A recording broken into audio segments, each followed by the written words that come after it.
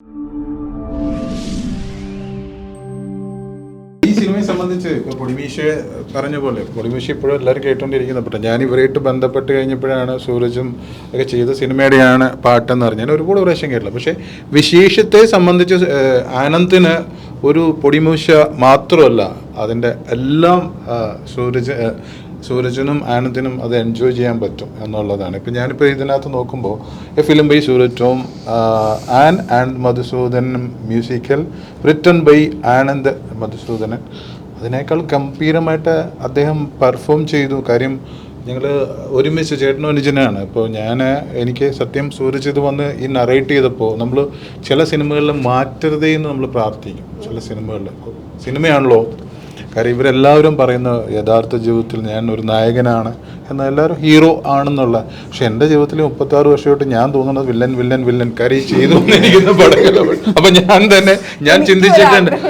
അപ്പോൾ അങ്ങനെ വന്ന വെച്ചപ്പോൾ ഈ ക്യാരക്ടറിനോട് പറഞ്ഞപ്പോൾ എനിക്കിപ്പോൾ ഇവർ എന്നെ കാസ്റ്റ് ചെയ്താലും സിനിമയല്ലേ, നമുക്ക് അങ്ങനെ ഒരുപാട് വലിയ കഥാപാത്രങ്ങൾ വന്നിട്ട് ലാസ്റ്റ് മൊമെൻറ്റിൽ അയ്യോ പുള്ളിക്കാരനെ കൊണ്ട് അത് പറ്റത്തില്ല, പെർഫോം ചെയ്യാൻ പറ്റത്തില്ല, അത് വെല്ലുവിളിയാണ്, അങ്ങനെ ഇതിലും ഉണ്ടായിട്ടുണ്ട് എന്നെനിക്ക് തോന്നുന്നു.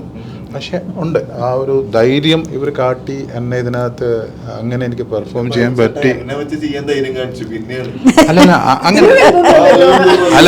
അങ്ങനെയല്ല ഞാൻ പറഞ്ഞു. അപ്പോൾ ഞാൻ അതിൻ്റെ ഒരു ഫസ്റ്റ് എൻഡ് നിൽക്കുമ്പോൾ ഈ സിനിമ ഞങ്ങൾ എല്ലാവരും ഇവിടെ ഇരിക്കുന്ന എല്ലാവരും അത്രയും എൻജോയ് ചെയ്തൊരു സിനിമ ചെയ്യണമെന്നുണ്ടെങ്കിൽ നമ്മൾ എൻജോയ് ചെയ്യുന്ന 2 കാര്യങ്ങളുണ്ട്. ഒരു സിനിമയുടെ നമ്മൾ സെറ്റിൽ പലയിടത്ത് ഇതിനകത്ത് ആദ്യ സീൻ അഭിനയിക്കുമ്പോൾ തന്നെ അറിയാം ഇതിനകത്ത് ഇത് നമ്മൾ ടൈറ്റാനിക് ഷിപ്പിലാണ് യാത്ര ചെയ്യണേന്നുള്ള ചിലപ്പോൾ ഒരു തോന്നലുണ്ടാവും, ഇല്ലേ? സ്വാഭാവികമാണ് അല്ലേ? സിനിമ ഞാൻ അങ്ങനെ ആയതുകൊണ്ട് പറയല്ല. പക്ഷേ ഈ സിനിമയെ സംബന്ധിച്ച് ഞാനിപ്പോഴും പറയുന്നതാ, പല നല്ല സിനിമകളും ഇപ്പം എൻ്റെ ഒരു തിയേറ്ററിൻ്റെ ഒരു സ്ക്രീൻ അടഞ്ഞു കിടക്കുക. കാര്യം കൽക്കി മാത്രം കളിക്കുന്നുണ്ട്, പടങ്ങളിലേക്കൊക്കെ പോകുന്നുണ്ട്, പക്ഷെ നല്ല സിനിമകളും പോകുന്നുണ്ട്. പക്ഷേ ഇത് ആൾക്കാരിലേക്ക് എത്തിയാൽ പോലും അതിനൊന്ന് താങ്ങാനായിട്ട് നമ്മുടെ ഓഡിയൻസ് ഇല്ല എന്നുള്ളൊരു സത്യാവസ്ഥയാണ്. ഈ സിനിമ ഒരു ഓഡിയൻസിന്, അതായത് എല്ലാത്തരം ടൈപ്പ് ഓഫ് ഓഡിയൻസ് ഉണ്ടല്ലോ ഒരു സിനിമയെ സംബന്ധിച്ച്. ഇപ്പോൾ യൂത്തിന് ട്രെൻഡ്, അല്ലെങ്കിൽ വിജയുടെ പടം കാണുന്നവർ, ലാലേട്ടൻ്റെ പടം കാണുന്നവർ, അല്ലെങ്കിൽ ഫീൽ ഗുഡ് സിനിമ ആണ്.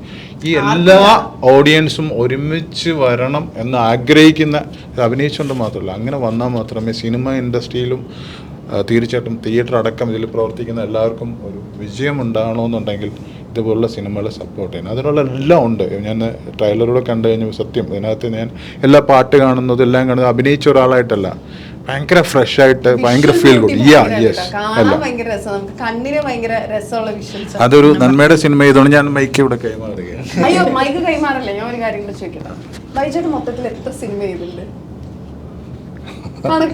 എന്താ പരിപാടി?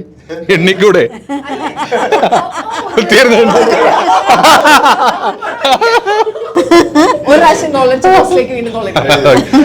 ഞാനൊരു 300+ ഫിലിം അഭിനയിച്ചിട്ടുണ്ട് 36 years ആയിട്ട്.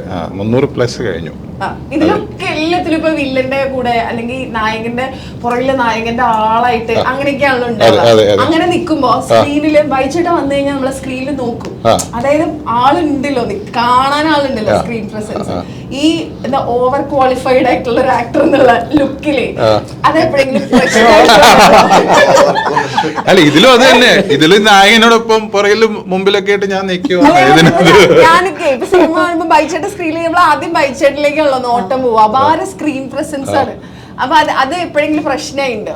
അങ്ങനെയൊക്കെ വരുമല്ലോ.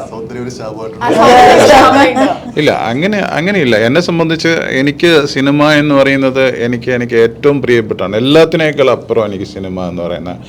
അപ്പോൾ എൻ്റെ ഒരു സങ്കടം ഉണ്ടായിരുന്നു, എനിക്കൊക്കെ ഒരു പെർഫോം ചെയ്യാനായിട്ടൊരു അവസരം തരുന്നില്ലല്ലോ. നമ്മൾ പോയി ഒറ്റക്ക് മുറിയിൽ നിന്ന് അഭിനയിക്കാറുണ്ട്, സങ്കടപ്പെടാറുണ്ട്. പക്ഷേ അങ്ങനെ കുമ്പളങ്ങി നൈറ്റ്സ് മുതൽ ഒരുപാട് സിനിമകൾ, ഇപ്പോൾ ഇറങ്ങിയ സിനിമകളടക്കം കുറേ നല്ല കഥാപാത്രങ്ങൾ ചെയ്തെങ്കിൽ പോലും ഒരു പോയി കിടന്ന് സന്തോഷമായിട്ട് കിടന്ന് ഉറങ്ങിയത് ഈ സിനിമയിലെ ഫസ്റ്റ് സീൻ ചെയ്തിട്ട് 100%. ഞാനത് അടുത്ത ചോദ്യമായിട്ട് ചോദിക്കാൻ വരെയായിരുന്നു. അതായത് 300+ സിനിമ ചെയ്തില്ലേ, ഈ സിനിമയില് ആസ് എൻ ആക്ടർ ഭയങ്കര സാറ്റിസ്ഫൈഡ് ആയിട്ട് ഒരൊറ്റ സിനിമ ചോദിച്ചാൽ ഇതാണോ അപ്പൊ പറയാ? ഇപ്പൊ നിലവിൽ ഇതാ പറയുന്നത്. കാര്യം ഒരു ആക്ടറെ സംബന്ധിച്ച് എല്ലാം ഉണ്ട് ഇതിനകത്ത്, പെർഫോം ചെയ്യാനുള്ള എല്ലാ ഏരിയ ഉണ്ട്. അത് തന്നതാണ് ആനന്ദും സൂരജും. അത് ഒരുപാട് സന്തോഷമുണ്ട്. അത് ഒരിക്കലും മറക്കത്തില്ല. ഞങ്ങളും ഭയങ്കര സന്തോഷത്തോടെ പറയാൻ ആഗ്രഹിക്കുന്ന കാര്യമാണ്. കാരണം ഞങ്ങൾ ആക്ച്വലി ഞാൻ ശരിക്കും പറഞ്ഞാൽ ബൈച്ചേട്ടനെ ഈ ഒരു സിനിമയുമായി ബന്ധപ്പെട്ടാണ് പരിചയപ്പെടുന്നത്. കാരണം ബൈചേട്ടൻ നമ്മൾ ഈ പറഞ്ഞ പോലെ നമ്മൾ 100-300 പടങ്ങൾ ഉണ്ടെങ്കിൽ നമ്മൾ പല പടങ്ങളും കണ്ടിട്ടുണ്ട് ബൈചേട്ടനെ. അപ്പോൾ നമുക്കൊരു ധാരണകളുണ്ടല്ലോ, ഓരോരോ എല്ലാവരെയും പറ്റി ഓരോ മുൻധാരണകൾ ഒരു പക്ഷേ നമ്മുടെ മനസ്സിലുണ്ടാവാം. അപ്പോൾ ഞങ്ങളിങ്ങനെ സുഭാഷ് എന്ന് പറഞ്ഞ ആനന്ദിൻ്റെ ചേട്ടൻ്റെ ക്യാരക്ടറിനെ കാസ്റ്റ് ചെയ്യാൻ ഒരു ഡിഫറൻറ്റ്, അതായത് നമ്മൾ ചെയ്യാത്തൊരു പരിപാടി ഒരാളെ കൊണ്ട് ചെയ്യിപ്പിക്കണം എന്നുള്ളൊരു ഈ ആൾ ഇന്നത് ചെയ്യും എന്നുള്ള ധാരണയെ പൊളിച്ചെടുക്കുന്ന ഒരു പരിപാടി. കാരണം നമ്മളെല്ലാം ചിന്തിച്ചുകൊണ്ടിരിക്കുന്ന ചില ധാരണകൾ ഒന്ന് മാറ്റണം എന്നുള്ള ചിന്തകളിലൂടെയാണ്. അപ്പോൾ ആ ക്യാരക്ടറിനും അങ്ങനത്തെ ഒരാൾ വേണമെന്ന് ചിന്തിച്ചപ്പോഴാണ് നമ്മളിങ്ങനെ ബൈചേട്ടൻ്റെ മുഖം നമുക്ക് പെട്ടെന്ന് തന്നെ വന്നത്. കാരണം 2 കാരണങ്ങളുണ്ട്. ഇവർ തമ്മിലുള്ളൊരു സിമിലാരിറ്റി അതിനകത്തൊരു കാരണമാണ്. പിന്നെ ബൈജു ചേട്ടനെ ഒരു സിമിലാരിറ്റി ഉണ്ട് അതിനകത്ത്. പിന്നെ ബൈജു ചേട്ടൻ അത് ചെയ്താൽ ചെയ്യാത്ത കാര്യമാണ്. ബൈചേട്ടനിൽ നിന്ന് ആൾക്കാർ പ്രതീക്ഷിക്കാത്തൊരു പരിപാടി ബൈചേട്ടൻ ചെയ്താൽ അത് ത്രൂഔട്ട് നിൽക്കുന്ന ക്യാരക്ടറാണ്. കാരണം ഇവർക്കൊപ്പം തന്നെ ത്രൂഔട്ട് നിൽക്കുന്ന ക്യാരക്ടറാണ്. ഒരുപാട് ഇമോഷൻസും ഹ്യൂമറും പല രീതിയിലുള്ള പരിപാടികൾ ചെയ്തു പോകുന്ന ആ ഫ്രഷ്നെസ് ഉണ്ടാവണം. അങ്ങനെയാണ് ഞങ്ങൾ മീറ്റ് ചെയ്യുന്നത്. ഒരു ദിവസം രാത്രി, ഞാൻ 10 മണിയൊക്കെ രാത്രി, അപ്പോൾ ഞാനും അനന്തിങ്ങനെ ഒരു കോഫി ഷോപ്പിൽ ഒരു ബേക്കറിലിരുന്ന് കാപ്പിയെ കുടിച്ചിട്ട് നമുക്ക് വിളിച്ചാലോ, ഞങ്ങൾക്ക് പിന്നെ എന്ത് തോന്നിയാൽ ഞങ്ങൾ അപ്പം ചെയ്യും, ഒരുപാട് ആലോചിച്ച് നിൽക്കില്ല. അപ്പോൾ രാത്രിയിൽ ഞങ്ങളിങ്ങനെ തീരുമാനിക്കുന്നത് നമുക്ക് ബൈചേട്ടനെ വിളിക്കാം. ഫോൺ എടുത്തു, 10 മണി വിളിക്കാം, എന്തായാലും ഉറങ്ങിയിട്ടുണ്ടെങ്കിൽ ഫോൺ എടുക്കില്ലല്ലോ.